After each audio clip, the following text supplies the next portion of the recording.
চিকিৎসাৰ বাবে অসম চৰকাৰৰ লগতে অসমবাসী ৰাইজলৈ কাটৰ আহ্বান নীতি পৰিয়ালৰ।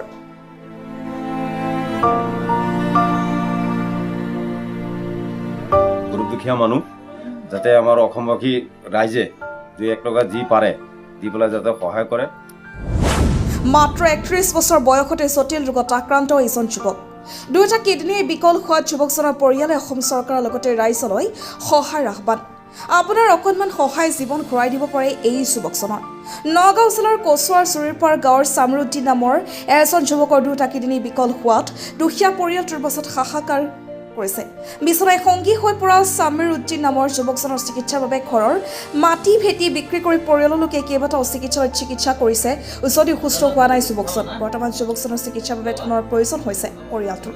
শেহতীয়াকৈ সংবাদ মাধ্যমৰ জৰিয়তে অসমৰ মুখ্যমন্ত্ৰী ডক্টৰ হিমন্ত বিশ্ব শৰ্মাৰ লগতে অসমবাসী ৰাইজৰ কাষত সহায় বিচাৰিছে পৰিয়ালৰ লোকে। আহকচোন আমি সকলোৱে এই দুৰ্ভগীয়া পৰিয়ালটোক কিছু পৰিমাণ আৰ্থিক সাহায্য প্ৰদান কৰি জটিল ৰোগত আক্ৰান্ত হোৱা চামৰুদ্দিনক উন্নত চিকিৎসা প্ৰদানৰ ক্ষেত্ৰত কিছু পৰিমাণে সহায়ৰ হাত আগবঢ়াওক। আপোনাৰ মোৰ আশীৰ্বাদ তথা কিছু আৰ্থিক সাহায্যই কি জানিবা এই দৰিদ্ৰ পৰিয়ালটোৰ মুখত হাঁহি বিৰিঙাই আনিব পাৰে। যদি কোনোবা হৃদয়বান লোকে এই যুৱকজন উন্নত চিকিৎসাৰ বাবে আৰ্থিক সাহায্য আগবঢ়াব খুজিলে 6002882037 ফোনপে নম্বৰ অথবা গুগল পে'ত আৰ্থিক সাহায্য আগবঢ়াব পাৰে।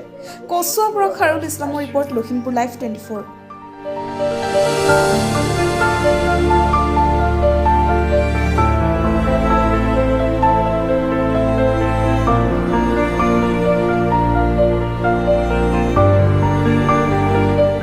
রাজের কাছে আমার একটা অনুরোধ, আমার পুত্রটা অসুস্থ, পয়সা করি নাই, চিকিৎসা করতাই না, কিছু পয়সা চিকিৎসা করছি, আর কুলাইবার নাই। রাজের কাছে আমি একটা অনুরোধ জানাই, একটা সহায় চাই। সরকারের হিমন্তর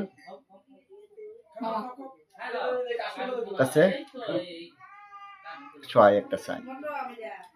তাৰমানে কথাটো হৈছে কি, আপোনালোকৰ সাংবাদিক ভাই বন্ধুসকলৰ জৰিয়তে যাতে এই মানুহটো, এই ল'ৰাটো একদম বিৰাট গৰীব দুখীয়া মানুহ, যাতে আমাৰ অসমবাসী ৰাইজে 2-1 টকা যি পাৰে দি পেলাই যাতে সহায় কৰে।